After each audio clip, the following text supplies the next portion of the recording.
हमें लगता है कि घर पे तंत्र है, हमें लगता है कि घर में गंदी शक्ति है, हमें लगता है कि हमारे घर पे कोई क्रिया करती है। 5 कार्य ऐसे आपको बताऊंगा, अगर आपने अपने घर में कंटिन्यू प्रतिदिन ये 5 कार्य करने शुरू कर दिए। जय श्री राम, जय श्री बालाजी महाराज।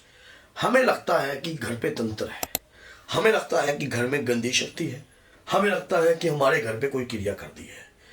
5 कार्य ऐसे आपको बताऊंगा, अगर आपने अपने घर में कंटिन्यू प्रतिदिन ये 5 कार्य करने शुरू कर दीजिए, आपके घर में कोई तंत्र नहीं चलेगा, कोई मंत्र नहीं चलेगा, किसी की कोई कड़ी हुई क्रिया पनप नहीं पाएगी। 5 कार्य कौन से हैं?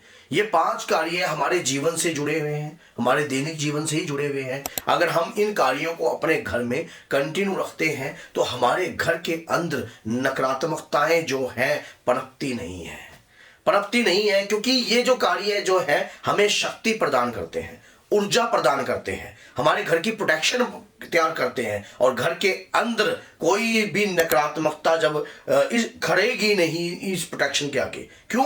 क्योंकि इसमें ऊर्जा ही इतनी बढ़ जाएगी, क्योंकि आप स्वयं अपने घर में, अपने घर के अंदर अपना स्वयं का रक्षा कवच तैयार कर सकते हो। कुछ कार्य जो है हमें प्रतिदिन करने से हमें कोई रोक नहीं सकता, लेकिन नियम तो हम स्वयं ही बनाएंगे ना, कोई और व्यक्ति तो नियमों को बनाएगा नहीं। अगर उन नियमों को स्वयं बनाओगे, स्वयं करोगे तो ही तो आप सफल होगे, नहीं तो नेगेटिविटी तो आपको खा जाएगी, क्योंकि वो आपको मजबूर करती है कि आप अपने नियमों को स्वयं भंग कर दो। और अगर आप अपने नियमों को भंग कर दोगे तो आपके घर पे, आपके परिवार पर हैवी होंगे। तो कौन से ऐसे 5 कार्य हैं जो आपको कंटिन्यू अपने घर में करने चाहिए? पहला कार्य, सबसे पहला, नियमित रूप की पूजा। नियमित रूप की पूजा किस प्रकार से की जाती है? सबसे पहले स्नान आदि कर आप नियमित रूप की पूजा करते हो। आंधी आए, तूफान आए, कहीं जाना हो, कहीं बैठना हो, आपकी प्रतिदिन की पूजा आपको नहीं छोड़नी चाहिए। आपके घर में, अगर आप ये घर से बाहर हो तो आप अपने घर में बाहर कहीं पे पूजा करो, लेकिन आपके घर के मंदिर में भी पूजा होनी चाहिए। आपकी पत्नी या आपका लड़का कोई भी हो, प्रतिदिन की पूजा के अंदर ऊर्जा होती है। हम जब रोजाना पूजा पाठ करते हैं तो हमारे घर में नेगेटिविटी पनपती नहीं है, वो अपनी ताकत नहीं फैला पाती है, अपना आप किसी को पकड़ने की कोशिश नहीं करती है, क्योंकि हम प्रतिदिन जो है पूजा कर रहे हैं। अब द्वितीय क्या है? हवन विधि।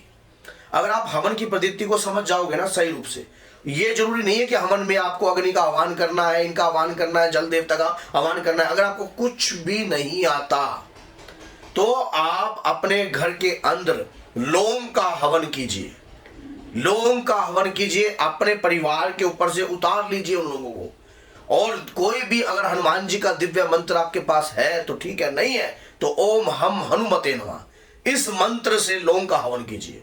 लौंग जिब्या पर जहां भी रखते हैं ना, उस इलाके को सुन कर देती है, और जब अग्नि पे हम लौंग को डालते हैं तो लौंग चिटक जाती है।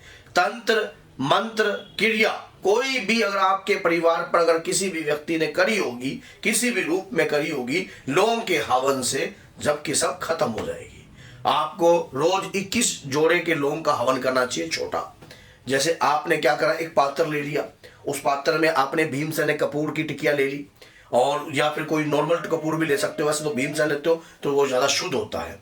तो और 2 लौंग के जोड़े अपने ऊपर से वारे और जला दीजिए। जलने के बाद जब वो 2 जो 21 जोड़े होंगे, कंटिन्यू ओम हम हनुमते नमः स्वाहा या 108 कर लीजिए, कोई बुराई नहीं है अगर आप प्रतिदिन कर रहे हो। उसके बाद जब उसमें से जब वो शांत हो जाएगा, लौंग एक कोला के रूप में बन जाएगी, और उससे जो है एक सुगंध उत्पन्न होगी, उसे पूरे घर में दिखाइए। आपके घर के अंदर नेगेटिव एनर्जी पनप नहीं पाएगी अगर ये कार्य आप करते हो। अब उसके बाद तुलसी का दीपक। कहते हैं कि तुलसी पर दीपक लगाने से हमारे घर में अर्थ काम मोक्ष सारे चारों के चारों द्वार जो है खुल जाते हैं। हमारी बुद्धि और विवेक जो है उज्जवल हो जाता है। हमारे घर में जब तुलसी हमारे मुख्य द्वार पर होती है और बड़ी से बड़ी नकारात्मकताओं को स्तंभित कर देती है। आपको पता है कि तुलसी की पूजा अगर आपके घर में होती है या तुलसी पर दीपक लगता है, आपकी लक्ष्मी पर ग्रहण नहीं लगता, आपके कारोबार पर ग्रहण नहीं लगता, आपके परिवार के अंदर कोई दिक्कत समस्या उत्पन्न नहीं होती है अगर आप अगर तुलसी पर दीपक लगा रहे हो। घर के मुख्य द्वार पर तुलसी जरूर होनी चाहिए। वो हमें इंडिकेटर देती है घर में नकारात्मकता आ रही है। राम तुलसी, श्याम तुलसी, ये दोनों तुलसियां आप लगा सकते हो और जिससे आपके घर में आपको स्वयं महसूस होता है। तुलसी का जो पौधा है वो स्वयं में एक संजीवनी है, स्वयं में एक संजीवनी है। जब आपके घर के मुख्य द्वार पर वो पौधा लगा होगा, नेगेटिविटी को काट करता है वो, जो कोई भी नकारात्मकता अंदर घुसने का प्रयास करती है तो वो भयभीत हो जाती है जब तुलसी का पौधा घर के मुख्य द्वार पर लगा होता है। गंदी शक्ति आपके घर में प्रवेश नहीं करती है, ये देखने के बाद भाई इधर तो तुलसी लगी हुई है। अब संध्याकालीन धूनी, अब आप कह रहे की तरह काम करेंगे तो संध्याकालीन धूनी, देखो ये नियम है।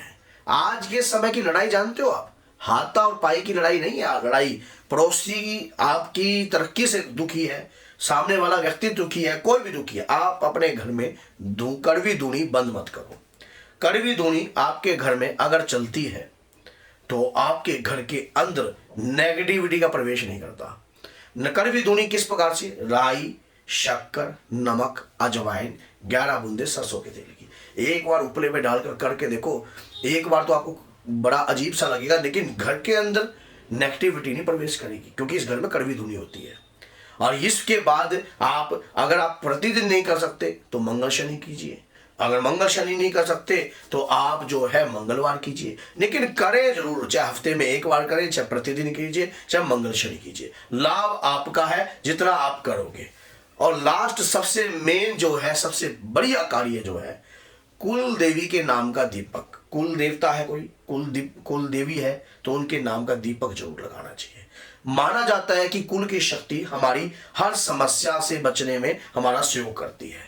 अगर हम कुल देवी का दीपक लगाते हैं तो कोई हमारे पितरों को भी बंधन में नहीं कर पाता और कुल देवी को भी वचनबद्ध नहीं कर सकता, क्योंकि कुल देवी का ध्यान कीजिए। चाहे आप शाम को हनुमान जी का दीपक लगा रहे हो, उसी दीपक में आप प्रार्थना कीजिए कि मेरी कुल देवी को भी समर्पित है।